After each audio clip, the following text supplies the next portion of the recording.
The town I grew up in was a place of secrets, old, buried, festering secrets.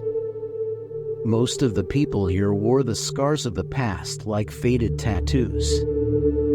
It was a town that seemed to breathe in the grief of its people, every heartbeat a whisper of the tragedies that had unfolded.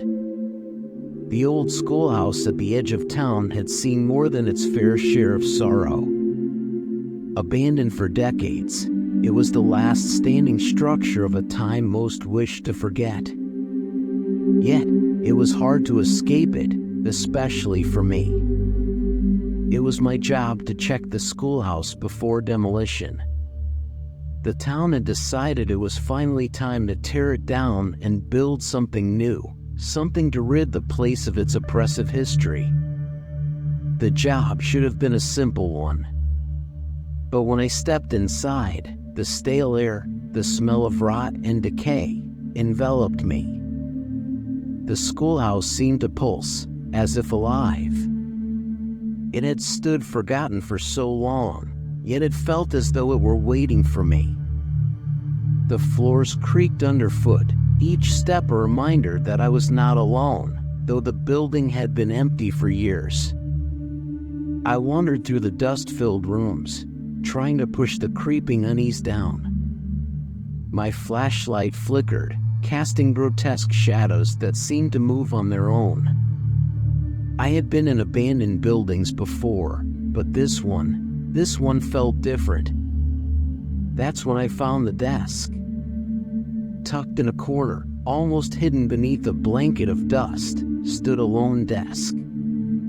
It was strange, out of place. The others had been cleared away years ago, but this one remained.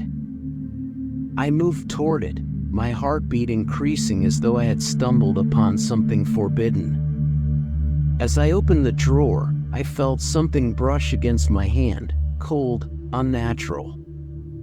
It was a small book, barely a few pages long, its cover yellowed with age. It looked ancient, worn, and fragile, but something about it called to me. I picked it up, turning it over in my hands.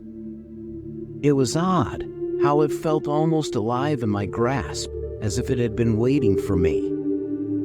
A chill ran down my spine, but I ignored it. I thought nothing of it at the time, dismissing it as just another relic of the past. But then I saw the name written on the first page. Alyssa Faust. Alyssa. The name struck me like a hammer blow, leaving a numbness in its wake. The hairs on the back of my neck stood up. I knew that name. It was a name I had heard whispered in hushed tones growing up, a name tied to the tragedy that hung over this town like a thick, suffocating fog. Alyssa Faust had been a child, a little girl, who had vanished years ago, only to be found mutilated in the woods behind the schoolhouse. The details were vague, and the town had never truly recovered from her death. A relative of mine, I thought, maybe a cousin, though the connection was lost to time. But as I read on, I realized this story was more than just some tragic tale from the past. It was a warning about her. The story in the book was simple at first, a quaint little tale of a girl named Alyssa who was beloved by all who knew her. She was kind, selfless, and always eager to help anyone who needed her. The people of the town adored her. She was a beacon of light in a place where light had long since faded. She would bring tea to the sick, offer food to the poor, and spend hours in the company of the elderly, listening to their stories and sharing her own. But even Alyssa, so pure and innocent, made one mistake. One mistake that would haunt her forever. One day, while walking along the edge of the woods, Alyssa encountered a young man. He was gaunt, his face drawn and pale, his eyes sunken with shadows of grief. He had an air of sorrow about him that made him seem almost otherworldly, as if the weight of some ancient curse had settled on his shoulders. He told Alyssa stories of his tragic past, of a love lost, of betrayal, and of a sickness that gnawed at him from within. The more he spoke, the more Alyssa felt pity for him. She didn't know it then, but she had already been ensnared by him. She began visiting him every day, bringing him food, sitting with him, talking with him. He was reclusive, he said. He had no friends, no family. And Alyssa, in her innocent kindness, could not bear to see someone suffer alone. But the young man wasn't just lonely. He was dangerous. He wasn't just ill with grief. He carried something much darker within him, something twisted, something infectious. Alyssa didn't realize it at the time, but she was letting the darkness into her life. And in doing so, she became part of it. Then, one day, Alyssa didn't return home. Her parents searched for her, asking anyone who might have seen her. She had been with that young man again. That was the last anyone knew. A search party was organized, and it wasn't until several days later that Alyssa was found. She was lying in the forest, her body broken, her eyes vacant, as if her soul had been ripped away. The young man was gone, vanished without a trace, and with him, all the answers. The police investigated, but they never found him. The case went cold. Alyssa's death became another mystery, another tragedy buried beneath the weight of a town's guilt. But Alyssa didn't die that day. She survived, though in a way, it would have been better if she hadn't. She returned home, but the girl who came back was not the Alyssa who had left. She was hollow, her spirit crushed under the weight of an unseen burden. She no longer spoke of what had happened in the forest, though her parents tried desperately to get her to open up. But Alyssa said nothing. She became a shell, consumed by an invisible sickness that no one could see, but everyone could feel. And then came the Lady of Scissors. The book described her in chilling detail.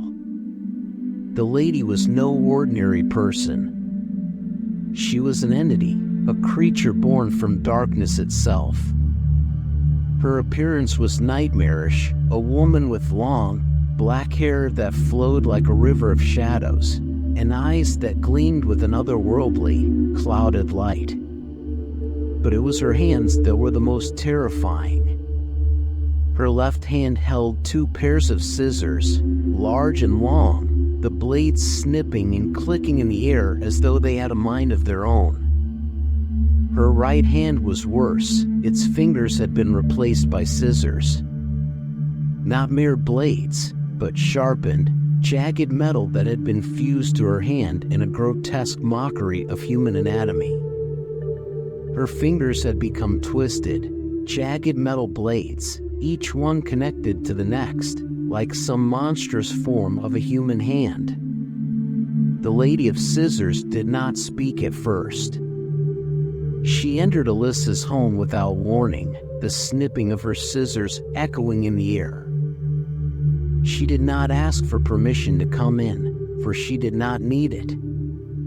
She had come for something Alyssa had been trying to deny for far too long. She had come to remove the sickness, the darkness that had infected Alyssa's soul, growing inside her like a parasite. "I am here to do what you could not," the Lady of Scissors said, her voice soft, like the rustling of blades in the wind.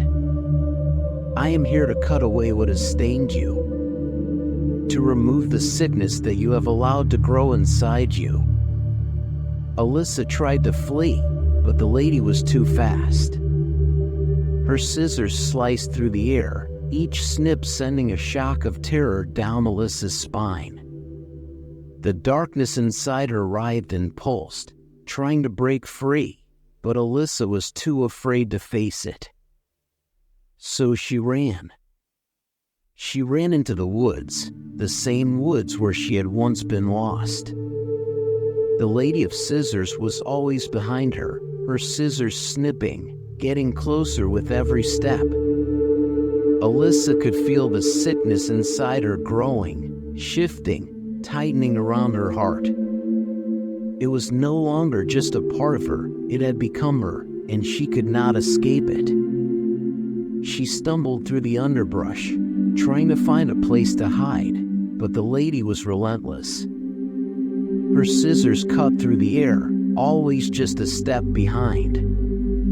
Alyssa's heart raced as she ran, but the sickness inside her dragged her down, weighing her down.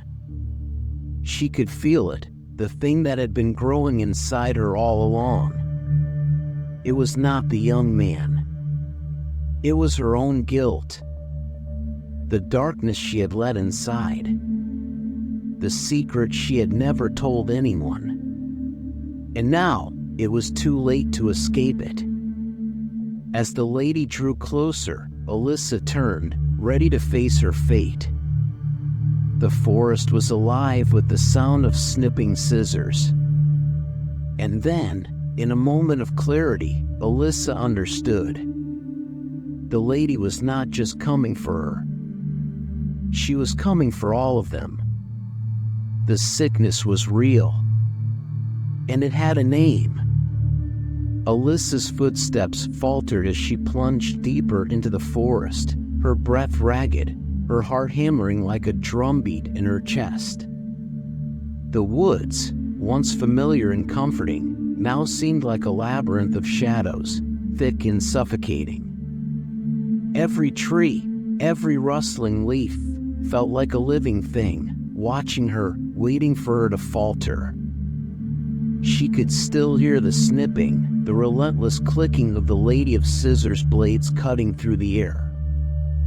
It was a sound that tore at the edges of her sanity, a constant reminder that no matter how fast she ran, she would never be free. Her mind raced, but it was too clouded, too tangled with the sickness that had taken root within her. What was this thing inside her? She had never believed in ghosts, or curses, or anything supernatural for that matter. She had always chalked it up to the trauma, the grief. But this felt different. The pain in her chest, the constant nausea that gripped her, the way she could feel the sickness crawling beneath her skin, it was as though something had been planted inside her. Something that should not be there. She could hear the whispers now, rising from the depths of her own mind. It was as though the sickness had a voice that was both her own and not her own. A voice that spoke of death, of corruption, of something dark that had lived within this town long before she had been born. Alyssa stumbled over a root, her foot catching in the dark, damp underbrush. She fell forward, catching herself on a tree. Her hand slid down the rough bark, and she gasped when she saw the deep gouges left by her fingers. She had never felt so fragile, so human before. But that thought was fleeting. The snipping was closer now. She had to move. She couldn't stop. A flash of something in the corner of her vision, a figure moving fast through the trees, sent a spike of terror straight into her heart. Alyssa spun around, her pulse pounding in her ears, but there was nothing. Nothing but the shifting of shadows and the sound of her ragged breathing. The lady had vanished again, but Alyssa knew better than to think she had gotten away. The woods were endless, a sprawling nightmare. She remembered something her mother had once said, long ago, in her broken, distant way. If you ever find yourself in the woods, child, Never stop running. Never stop fighting. Because if you stop, you will become part of the forest. Part of the roots, part of the leaves, part of the shadows that never end. Alyssa didn't understand back then. She had been a child, too young to comprehend the weight of those words. But now they made sense. If you stop, you will become part of the forest.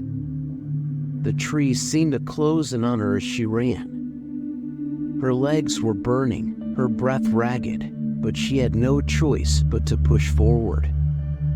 The ground beneath her feet seemed to shift, to play tricks on her, roots reaching up like hands trying to pull her down, the earth beneath her crumbling with every step. The snipping grew louder, closer, and then there she was.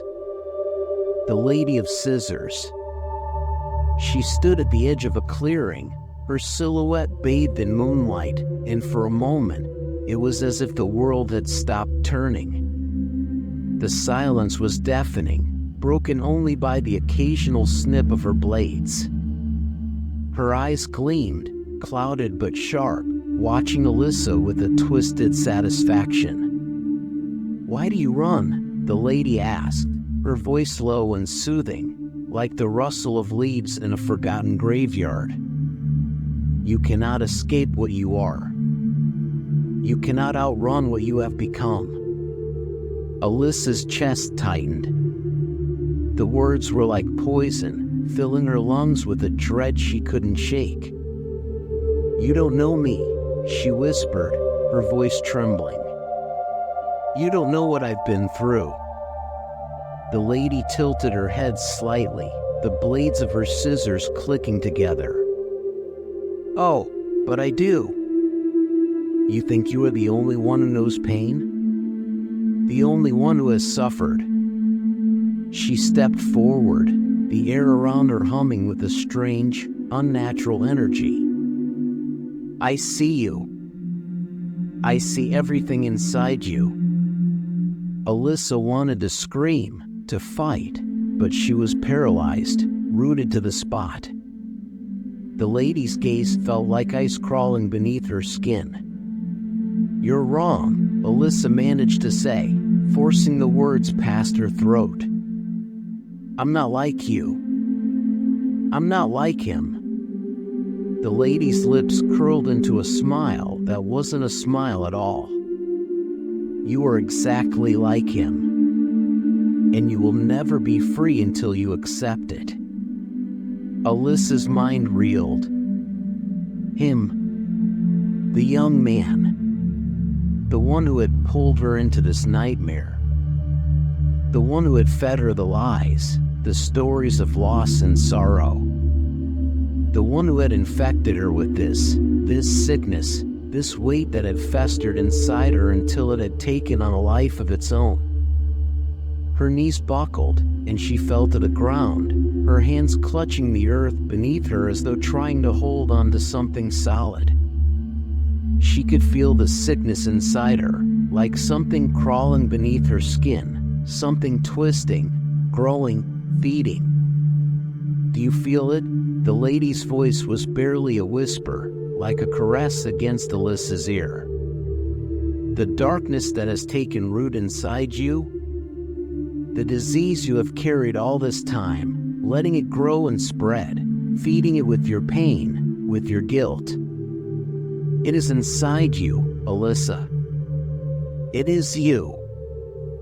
Alyssa gasped, her hands pressed against her chest as though trying to keep her own heart from beating. But she couldn't stop it. The sickness, the darkness, it was too strong now. It was her. She had fed it for so long, had let it consume her, and now it had taken control. The lady stepped closer, the scissors gleaming in her hands, and Alyssa could feel the air grow thick with the scent of iron and rot. "Let me help you, Alyssa. Let me take it from you." Alyssa's breath hitched. "No, "I can't." "You must," the lady interrupted, her voice cold and sharp. "You must let go, or I will take it from you."